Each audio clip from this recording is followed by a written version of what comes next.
Hi everybody, I'm Ryan, and today we're going to talk about one of the newer archetypes in Pioneer, Dimir Aggro. We're going to talk about card choices, overall strategy of the deck, and how to play the deck.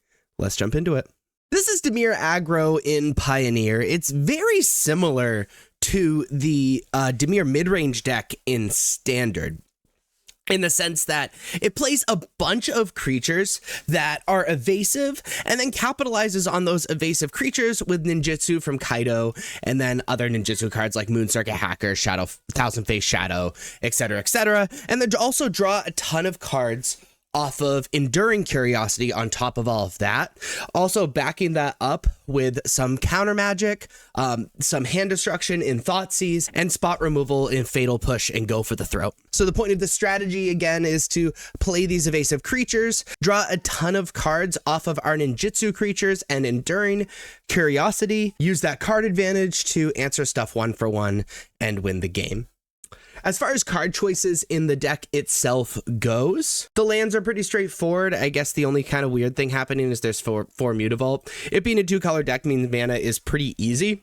But also, Mutavault is another creature that can be attacking and ninjutsu'd, and frankly, something that can be replayed without having to spend more mana, which is really nice. And, you know, Ottawa is just free, frankly. Now, as far as 1-drops go, we're playing 4 Fairy Miscreant. It's a 1-mana 1/1 with flying. And when it enters, if you control another creature named Fairy Miscreant, draw a card. So the beautiful part about this card is we can play it on 1, it's evasive, so we can ninjutsu stuff really, really early, but we're rewarded for returning it to our hand because often we can draw a card when we play the second one. So it's card advantage in and of itself as well. We're playing a single Spell Pierce, help with those non-creature spells, 1 mana counter target non-creature spell, and this controller pays 2. We're playing 2 Spyglass Siren. It's probably a slightly worse version of Fairy Miscreant, but this is also played in Standard. It is a 1-mana 1/1 with flying. When it enters, create a map token. Generally strictly worse than drawing an additional card like with Fairy Miscreant, but it also fulfills just like a similar role. A beneficial thing happens when it enters, and we can return it with ninjutsu stuff. Our first ninjutsu card, Thousand Face Shadow, is a 1-mana 1/1 with flying. When it enters from your hand, if it's attacking, create a token that's a copy of another target attacking creature.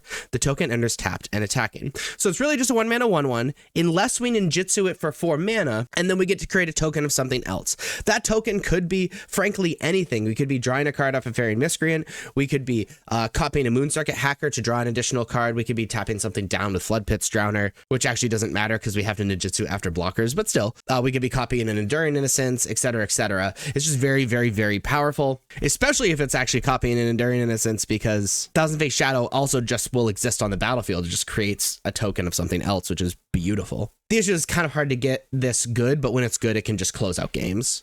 We're playing 4 Fatal Push as spot removal. It's probably the best removal spell in Pioneer. It's a 1 black instant, destroy target creature if it's mana value 2 or less, and it has Revolt, destroy that creature if it has mana value 4 or less instead of a permanent you control left the battlefield this turn, which is actually a lot easier in this deck than normal decks because of ninjutsu. We're playing 4 Thoughtseize to tear apart our opponent's hands, 1-mana sorcery. Target player reveals their hand, you choose a non-land card from it. That player discards that card, and you lose 2 life. Just to make sure they can't answer our stuff and can't do their thing and all that stuff. As far as 2-drops go, we're playing 4 Flood Pits Drowner, again, capitalizing on this idea that if it's not an ninjutsu card, it's a card that has beneficial enter the battlefield effects. This is a 2-mana 2/1 with Flash and Vigilance. When it enters, tap target creature an opponent controls and put a stun counter on it. And we can pay 2 mana and tap it to shuffle Flood Pits Drowner and target creature with a stun counter on it into their owner's library. So it can be a infinite removal spell, or it can be just tap something down so you can get through with a creature, so you can ninjutsu and even return Flood Pits Drowner to then tap something down again, etc., etc. It's just very, very, very powerful. We're playing 4 Moon Circuit Hacker. It's a 2-mana 2/1. Whenever Moon Circuit Hacker deals combat damage to a player, you may draw a card.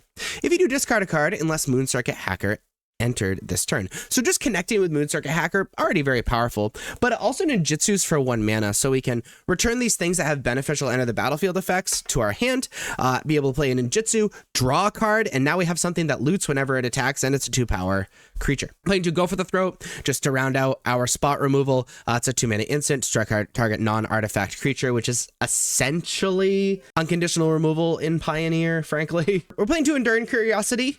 Because we have so many evasive things, and we can go actually very wide, and we're mostly capitalizing on just burying our opponent in card advantage. It's a 4-mana 4/3 with flash. Whenever a creature you control deals combat damage to a player, draw a card, which is so good with evasive creatures. And when Enduring Curiosity dies, if it was a creature returned to the battlefield under its owner's control, it's an enchantment. So also it's difficult to deal with, and you can continue drawing cards with this creature. We're playing 4 Kaido Bane of Nightmares.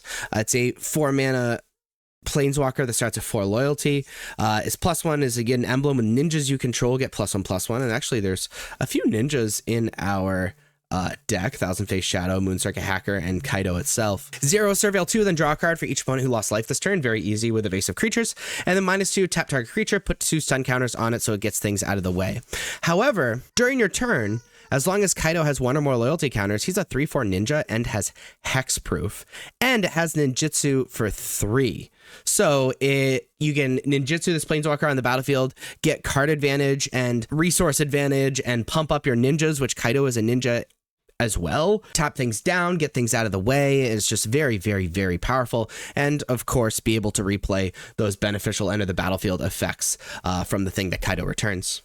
And we're playing 4 Mockingbird. Mockingbird is an X and blue 1/1 with flying. You may have Mockingbird enter as a copy of any creature on the battlefield, mana value less than or equal to the amount of mana spent to cast Mockingbird, except it's a bird, in addition to its other types, and has flying.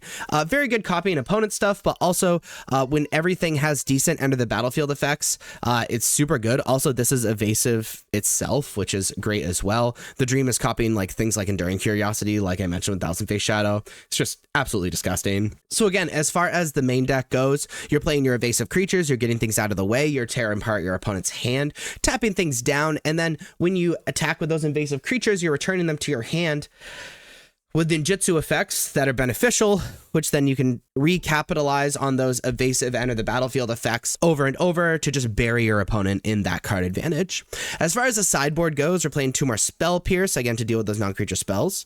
We're playing 1 Disdainful Stroke as a 2-mana instant, counter target spell with mana value 4 or greater. Very good against like playing 1 Cut Down for these aggressive decks, say 1-mana instant, destroy target creature with total power and toughness 5 or less, super good. Playing 3 Anoint with Affliction. It is a 2-mana instant, exile target creature if its mana value is 3 or less. Very, very good against Enduring Innocence. And also super good against like Heartfire Hero and stuff like that. Also just like generally decent against the aggro decks, but especially the exile removal is just feels very, very good. We're playing 1 Dokuchi. I that can't be how you pronounce it. I just heard myself say it. Silencer. There are jokes there. I'm not gonna do it. Nope. The internet is forever. Whenever Dokuchi Silencer deals combat damage to a player, you may discard a creature card. When you do, destroy target creature or planeswalker that player controls. Very often we have additional creatures in our hands because we're returning creatures to our hands really, really often. And this allows us to like effectively be able to remove problematic creatures pretty easily. We're playing 1 Biting Palm Ninja. It's a 3-mana 3/3. Enters with a menace counter on it. And when Biting Palm Ninja deals combat damage to a player, you may remove a menace counter from it. When you do, that player reveals their hand and you choose a non-land card from it, exile that card. Very good if you need additional hand hate, obviously. Playing in a single extinction event as our board wipe of choice. It's a 4-mana sorcery. Choose odd or even. Exile each creature with mana value of the chosen quantity. Playing 3 Leyline of the Void as our graveyard hate of choice. It's a 4-mana enchantment. However, it's in your opening hand. You may begin with it on the battlefield. And if a card would be put into an opponent's graveyard from anywhere, exile it instead. And then we're playing 2 Shieldred the Apocalypse. It's a 4-mana 4/5 with Death Touch. Whenever you draw a card, you gain 2 life. Whenever an opponent draws a card, they lose 2 life. Very good against decks that are drawing a lot of cards, for example, like Phoenix or something, but also really good blocker, and adds inevitability, you know, if you need to lean towards the mid-range plan. But that is Dimir Aggro in Pioneer. If you like this video, please be sure to like and subscribe. Check me out on social medias. Links are above me and in the description. Thank you so much for watching. I'll see you next time. Bye-bye.